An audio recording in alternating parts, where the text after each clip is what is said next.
नमस्कार दोस्तों, आप सभी का विश्व भारती चैनल में बहुत बहुत स्वागत है। दोस्तों, आज हम आपके सामने बहुत ही ज्यादा महत्वपूर्ण जानकारियां रखने जा रहे हैं। कई सारे तथ्य यानी फैक्ट्स, सच्चाइयां रखने जा रहे हैं। ये जो विषय है ये यही है जो ये हिजाब की कंट्रोवर्सी चल रही है, या हिजाब रोज जैसे कहा जाता है, या हिजाब का विवाद, ये क्या है। ये जानकारियां हम आपको 3 हिस्सों में देंगे इसी वीडियो में।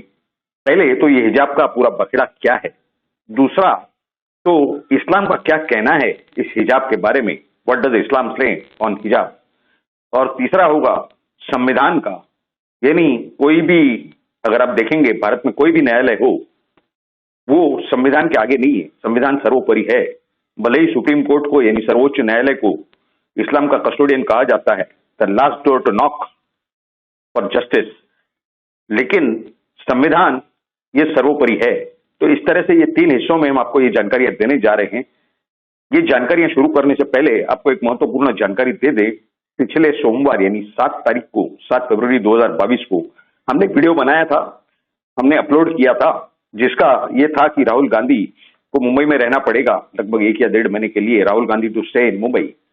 उस विषय में महत्वपूर्ण जानकारी आ रही है और इसी वीडियो से उस चीज का ताल्लुक भी है। वैसे उनकी जो सुनवाई है भिवंडी कोर्ट में, वो आरएसएस के केस में, वो अब 22 फरवरी तक टल चुकी है और वो चुनाव के प्रचार में काम कर रहे हैं। वो 10 तारीख से उनकी सुनवाई शुरू होने जा रही थी भिवंडी की कोर्ट में। डे टू डे ट्रायल है, यानी रोज मरोज, यानी रोज के रोज उनकी वो सुनवाई होनी थी।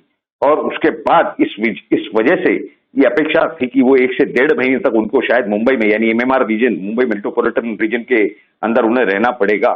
सिर्फ वीकेंड पे वो शायद उन्हें मौका मिले तो वो अपने घर दिल्ली जा पाएंगे। इस तरह की जानकारियां उस समय सूत्रों से आ रही थी। ये पूरी प्रक्रिया अब 22 तारीख तक चल चुकी है। हो सकता है 22 तारीख या उसके बाद उन्हें कभी भी मुंबई में रहने को आना पड़ सकता है, यानी वो भिवंडी रहें, थाने डिस्ट्रिक्ट में रहें, जो मुंबई मेट्रोपॉलिटन रीजन का हिस्सा कहा जाता है। तो आइए शुरू करते हैं आज के इस विषय पर, जो महत्वपूर्ण सच्चाइयां, तथ्य आपके सामने रखने के लिए। Will place the facts before you. क्या है ये जानकारियां। आप कहेंगे कि ये हिजाब का अचानक लफड़ा कहां से आया, क्या है ये पूरा मसला। देखिए, हिजाब का कोई मसला है ही नहीं, ये तो बनाया गया है, खड़ा किया हुआ बखेड़ा है। अगर आप देखेंगे पिछले 7 तारीख को इस वीडियो का जो हम उल्लेख कर रहे थे कि राहुल गांधी को मुंबई रहना पड़ेगा, मुंबई के अंदर क्यों रहना पड़ेगा, क्योंकि अब वो सब तरफ से घिर चुके हैं।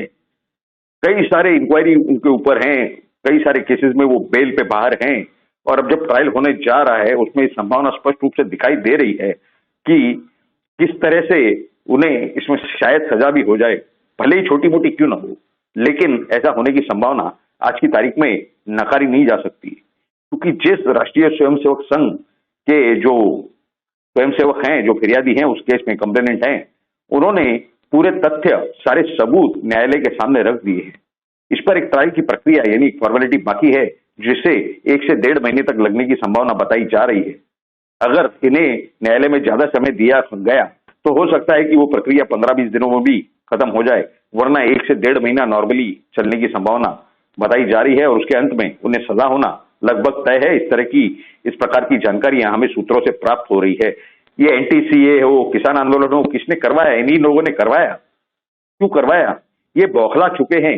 हमने उस वीडियो में हमारे बताया है कि ये कुछ ना कुछ नया बखेड़ा खड़ा करेंगे। ये बराबर 7 फरवरी की बात है और आप देख रहे हैं कि उसके बाद किस तरह से ये कर्नाटक से विषय शुरू हुआ है और पूरे भारत में फैलाने की प्रक्रिया इसकी शुरू है। जिस तरह से वो आसाम या वहां कहीं कुछ हुआ नहीं था, लेकिन महाराष्ट्र में हिंसा हो गई 2-3 जगह पर। तो इस तरह की ये पूरा इनका नेटवर्क है। उसे चाहे आप टुकड़े टुकड़े गैंग कहें, या खान मार्केट गैंग कहें, या जो भी गैंग कहें, या फिर पाकिस्तान के समर्थक कहें, वो आपकी मर्जी है। आप उसे क्या नाम देना चाहते हैं, क्या नाम दे सकते हैं, नहीं दे सकते हैं, वो आपकी पर्सनल इच्छा है। खैर, तो ये जो हिजाब है इसका असलियत से कोई लेना देना नहीं है।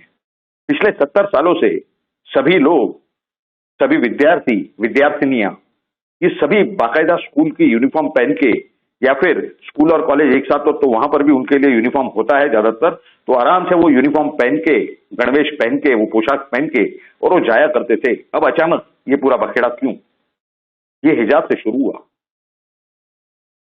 हिजाब ये इनके पर्सनल रिलीजन यानी उनके व्यक्तिगत धर्म का विषय है, उसका सार्वजनिक जीवन से कोई लेना देना नहीं है। इस विषय में वो जबरदस्ती से सार्वजनिक जीवन में घुसेड़ के और सार्वजनिक जीवन का एक तौर तरीका वो बनाना चाहते हैं, भारत की जनता पर थोपना चाहते हैं, जो कि बिल्कुल गलत बात है। कैसे गलत है वो तो जब हम आपको संविधान का विषय बताएंगे इस संदर्भ में, उसमें हम ये आपको बताएंगे। तो ये थी पूरी बात की ये क्या कंट्रोवर्सी है या ये हिजाब रोग है, उस विषय में अभी हमने आपको जानकारी दी। अब दूसरा विषय आपको ये बताते हैं कि इस्लाम का क्या कहना है। तो हमने काफी सारे इस्लामिक एक्सपर्ट से बात की, चर्चा की, और इस विषय में उन्होंने कहा कि कहीं पर भी कुरान में यानी कुरान शरीफ में हिजाब का कोई मेंशन नहीं है, कहीं वो लिखा नहीं गया है हिजाब, ये शब्द ही नहीं है। वहां पर ये बताया जा रहा है, कुछ सूत्रों के द्वारा ये जानकारी आ रही है, प्राप्त हो रही है हमें, कि वहां पर सिर्फ एक पर्दा यानी महिलाओं से पर्दा करने के लिए कहा गया है। तो महिलाओं से पर्दा पुरुषों ने करना है। आप उसलिए किसी महिला को काले कपड़ों में या सफेद कपड़ों में बंद नहीं कर सकते। गल्फ में या सऊदी अरब में वहां पर उन्हें सफेद कपड़े पहना दिए जाते हैं, नाकेली कहा जाता है, लेकिन भारत में उन्हें काले कपड़ों से ढक करके पूरी तरह से बंद करके रख दिया जाता है एक कोने में। इस तरह की उनकी परिस्थिति है। यानी आप सोचिए कि गर्मियों के मौसम में उन महिलाओं का क्या हाल होता होगा। यानी यहां पर इंडिविजुअल लिबर्टी जो है, व्यक्ति की स्वतंत्रता, वो पूरी खत्म है महिलाओं की। क्यों? क्या इस तरह से होना चाहिए? भारत में संविधान सर्वोपरि है, धर्म नहीं, चाहे कोई भी धर्म हो, वो सर्वोपरि नहीं है। चाहे आप उसमें हिंदू की बात करें, क्रिश्चियन की बात करें, पारसी की बात करें, किसी और धर्म की बात करें या इस्लाम की बात करें, कोई धर्म सर्वोपरि नहीं है। यहाँ सर्वोपरि सिर्फ संविधान है, ये भूल करके नहीं चलेगा। आपको बता दें कि ये पॉलिटिकली क्रिएटेड कैसे है मुद्दा, जहां पर कि महाराष्ट्र में शिवसेना ये कह रही है कि ये जो कर्नाटक का विषय है वो महाराष्ट्र में नहीं होना चाहिए। लेकिन इन्हीं के विषय में इस कांग्रेस और राष्ट्रवादी कांग्रेस ने क्या कहा था सरकार बनाने के समय 2019 में, शिवसेना के साथ गठबंधन करने के पहले, महाविकास आघाड़ी की सरकार बनाने के पहले, यानी चुनाव के बाद वोट लिए एक बात बता करके जनता को और बनाई दूसरी सरकार। क्या कहा था उन्होंने? हमने मौलानाओं से बात कर ली है, हमने इस्लामिक क्लेरिक्स और एक्सपर्ट से बात कर ली है और उन्होंने ग्रीन सिग्नल दे दिया है, उन्होंने अनुमति दे दी है कि आप शिवसेना के साथ सरकार बनाएं। उस समय Shiv Sena hardcore Hindu political party समझी जाती थी। तो ये तो स्पष्ट है कि कांग्रेस और राष्ट्रवादी कांग्रेस के बहुत ही गहरे ताल्लुकात हैं ये जो इस्लाम के कट्टरवादी हैं उनके साथ। ये तो स्पष्ट रूप से दिखाई दे रहा है। इससे ये स्पष्ट है कि ये जो बखेड़ा है वो कभी ये बखेड़ा था ही नहीं, ये तो खड़ा किया गया है। ठीक है, ये हो गई एक बात इस विषय में। इस्लाम के अंदर इस विषय में कोई जानकारी नहीं है, और अगर किसी ने पर्दा करना है तो पुरुषों ने पर्दा करना है, महिलाओं को ढक के बंद करके नहीं रखना है। उनकी जो इंडिविजुअल लिबर्टीज हैं, व्यक्ति स्वतंत्रता है, उस पर वो अपना जोर जुल्म जबरदस्ती नहीं कर सकते। ये बहुत ही ज्यादा महत्वपूर्ण जानकारी है। अभी हम आते हैं भारत के संविधान पर।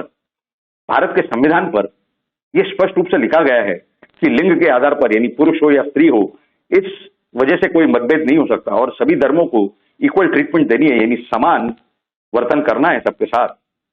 लेकिन वहां यह नहीं कहा गया कि कोई भी धर्म जो है वो सर्वोपरि है, कोई धर्म, उनका कोई रीति, कोई रिवाज, क्योंकि जब ये इस्लाम में नहीं दिया गया है, कुरान शरीफ में नहीं दिया गया है इस तरह का, ये आपका जो बुर्का हो या हिजाब हो, तो वो धर्म का हिस्सा है ही नहीं, वो तो रीति रिवाज का हिस्सा है, परंपरा का हिस्सा है। ये बनाए गए हैं ये चीजें, हिजाब हो या नकेली हो या बुर्का हो, ये सब इंसानों ने बनाया है, इन मुसलमानों ने बनाया है, और उससे वो ऑलरेडी महिला समाज पर, महिलाओं पर जबरदस्ती करते हुए आए हैं अपने मन के हिसाब से चलाने के लिए। क्यों? कोई महिला कोई गुलाम है क्या? इसी संविधान, इसी पवित्र संविधान के मूलभूत जो अधिकार हैं उस महिला को, उसकी खुद की आजादी है, वो क्या पहने नहीं पहने। अगर किसी पुरुष को प्रॉब्लम हो रहा है, वो सीड्यूस हो रहा है या उसे आकर्षित हो रहा है उस महिला की तरफ, तो उसने पर्दा करना चाहिए। इसकी रेमेडी, इसका इलाज कुरान शरीफ में, पवित्र कुरान शरीफ में दिया हुआ है, लेकिन वो ये करेंगे नहीं। ये कंट्रोवर्सी शराब पे क्यों नहीं खड़ी करते हैं? इसी संविधान के तहत ये अधिकार यूज करते हैं, फ्रीडम ऑफ लिबर्टी। बार में बैठ के शराब पिएंगे, घर में मंगा के शराब पिएंगे, ये हिजाब नहीं पहनना ये तो कोई गुनाह नहीं हो गया। लेकिन शराब पीना ये तो हराम है, ये गुनाह है। बैंकों में पैसे रखना और उस पर ब्याज लेना वो भी हराम है। उस पर कोई कंट्रोवर्सी नहीं करेगा, उसका विषय में कोई बात नहीं करेगा। क्यों? संविधान ने जो आजादी सबको दी है, आप उस जगह पर इस्लाम के जो कानून कायदे हैं उसे तोड़ करके अपने व्यक्तिगत फायदे के लिए आप सब कुछ करेंगे, तब सब जायज है, सब कानूनी है। लेकिन जब बात आएगी महिलाओं की, तो आप ये हिजाब का और धर्म की बात आगे कर देंगे। अब ये किया क्यों जा रहा है ये भी आपको बता दें। प्रधानमंत्री नरेंद्र मोदी जी ने जिस विषय में जिस तरह से महिलाओं को ट्रिपल तलाक और ये सब जुल्मों से बचाया, उसी महिला समाज को वापस किस तरह से इस्लाम के तहत इस्लाम के नाम के लिए इस्लाम के नाम का उपयोग करके या दुरुपयोग करके उन्हें दबा के कैसे रख दिया जाए, इस वजह से ये पूरी प्रक्रिया शुरू हुई है। और उसमें राजनीतिक पार्टियों का समर्थन है, ये तो स्पष्ट रूप से दिखाई दे रहा है। संविधान के तहत ये सब नहीं हो रहा है। अभी तो विषय भले ही न्याय प्रविष्ट है सन्माननीय कर्नाटक हाईकोर्ट में, और उनका क्या आदेश है उनमें यह कहा गया है उन्होंने कि आने वाले 14 तारीख को यानी कल जो सुनवाई होने जा रही है, तब तक के लिए किसी भी तरह का कोई कार्रवाई नहीं की जाए। सरकार से कहा गया है कि सभी स्कूल और कॉलेज खुले कर दे विद्यार्थियों के लिए, और विद्यार्थियों से कहा है कि जहां जहां ये जो कोड है ड्रेसिंग का यानी यूनिफॉर्म का, गणवेश का, ये आपको वही यूनिफॉर्म वहां पहनना पड़ेगा। वो चाहे हिंदू हो चाहे मुस्लिम हो, कोई भी धर्म की व्यक्ति हो, उससे कोई लेना देना नहीं है। लेकिन उसके खिलाफ कुछ विद्यार्थी सुप्रीम कोर्ट चले गए। सुप्रीम कोर्ट ने इस विषय पर संज्ञान लेने से मना कर दिया। इस विषय पर हियरिंग वो चाहते थे, उसे मना कर दिया। सुप्रीम कोर्ट भी, सम्माननीय सर्वोच्च न्यायालय भी, ऑनरेबल सुप्रीम कोर्ट भी संविधान के ऊपर नहीं है। हाँ, अगर उसमें कुछ दुरुस्तियां होनी जरूरी हैं वक्त के अनुसार, तो उसके लिए वो रिकमेंड कर सकते हैं पार्लियामेंट को, संसद को, इतना उनके पास अधिकार है। इसीलिए उन्हें कस्टोडियन ऑफ द कॉन्स्टिट्यूशन कहा गया है, द कॉन्स्टिट्यूशनल कोर्ट। उन्होंने अपहोल्ड करना है कॉन्स्टिट्यूशन ऑफ इंडिया को, भारत के संविधान को, पवित्र संविधान को, जिस संविधान को सम्माननीय पूजनीय डॉक्टर बाबा साहेब अम्बेडकर ने काफी ज्यादा कष्ट करके, मेहनत करके, ड्राफ्ट कॉन्स्टिट्यूशन कमेटी के साथ बैठ करके ये संविधान बनाया, इतनी मेहनत और श्रम के साथ, परिश्रम के साथ, और कॉन्स्टिट्यूएंट असेंबली में पास करवाया। उस संविधान के छिथड़े करने का काम कुछ व्यक्ति करने के पीछे लगे हुए हैं। इस तरह से स्पष्ट रूप से साफ साफ ये चित्र दिखाई दे रहा है। वो चाहे टुकड़े टुकड़े गैंग हो, या फिर ये खान मार्केट गैंग हो, या इनके ये राजनीतिक प्रतिनिधि हो जो उत्तर प्रदेश से एक महिला के डर से केरल में भाग गए चुनाव लड़ने के लिए। इस तरह की ये पूरी हालत है, ये परिस्थिति है। संविधान के तहत ये अगर विषय सम्माननीय सर्वोच्च न्यायालय यानी ऑनरेबल सुप्रीम कोर्ट भी अगर इसके ऊपर कभी सुनवाई करेगा, और जो दिख रहा है कि ये डेफिनेटली मामला सुप्रीम कोर्ट में जाएगा हियरिंग के लिए, हाईकोर्ट के फाइनल ऑर्डर के बावजूद, कर्नाटक हाईकोर्ट के फाइनल ऑर्डर के बावजूद उसे चैलेंज किया जाएगा। और जब ये सुप्रीम कोर्ट जाएगा तो वहां पर यही आखिर में यही फैसला आएगा कि किसी भी नियम या कानून के तहत अगर कोई यूनिफॉर्म प्रिस्क्राइब्ड है तो उसे स्वीकारना पड़ेगा। अगर आप वहां सीखना चाहते हैं, पढ़ना चाहते हैं, तो आपका धर्म उसके अंदर घुसड़ने की कोई जरूरत नहीं है, वो चाहे हिंदू हो चाहे मुस्लिम हो। एक और हम आपको बात बता दें, ये इस तरह से क्यों है। कल अगर कोई हिंदू पुरुष या विद्यार्थी गुरुकुल में जिस तरह से सिर्फ धोती पहन के जाया जाता था या रहा जाता था, अगर वो कहे कि को एजुकेशन यानी कोएड स्कूल या कोएड कॉलेज के अंदर हम सिर्फ धोती ही पहन के आएंगे, बाकी कुछ नहीं पहन के आएंगे, तो क्या ये उन महिलाओं को, उन लड़कियों को, उन स्त्रियों को चलेगा?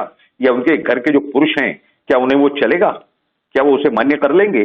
वो कहेंगे नहीं, इस तरह से कैसे अश्लील परिस्थिति में पुरुष हमारे लड़कियों, बेटियों और बहनों के साथ में बैठ सकता है क्लास के अंदर। आप समझ रहे हैं हम क्या कहना चाहते हैं? तो अगर महिलाओं का हिजाब हटाने से कोई अश्लील बात नहीं हो जाती, ये कोई अश्लील हरकत नहीं है। आप बात करते हैं राइट ऑफ प्राइवेसी की, आपकी प्राइवेसी आपके घर के अंदर है। जब आप सार्वजनिक रास्ते पे उतर के घूमते हैं, वहां पर कोई राइट ऑफ प्राइवेसी नहीं होता। आपके ऊपर है आप किस तरह के कपड़े पहने, छोटे पहने, बड़े पहने, लंबे पहने, कैसे पहने, ये आपने गार्ड करने का काम है। इसमें किसी का धर्म बीच में आड़े नहीं आ सकता। इस तरह की ये परिस्थिति है। धर्म का दुरुपयोग करके भारत के अंदर जो कुछ किया गया 1947 में, वो तो हमने देखा। जिस तरह से भारत राष्ट्र के, भारतवर्ष के 2 टुकड़े कर दिए गए, 3 टुकड़े कर दिए गए, जो अभी एक बांग्लादेश है, एक पाकिस्तान है। इस तरह की ये जोर जबरदस्ती, ये संविधान के हित के खिलाफ है। संविधान का हित, संविधान का कोर क्या है? वो ये है कि जो पूरा देश है, उसकी जो जनता है, उनके हित, यही संविधान का मोटो है, प्रिंसिपल है।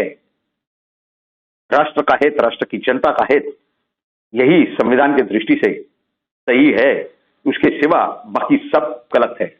बाकी सब को डिस्कार्ड कर देना चाहिए, वो चाहे उसके अड़े कोई भी धर्म आए।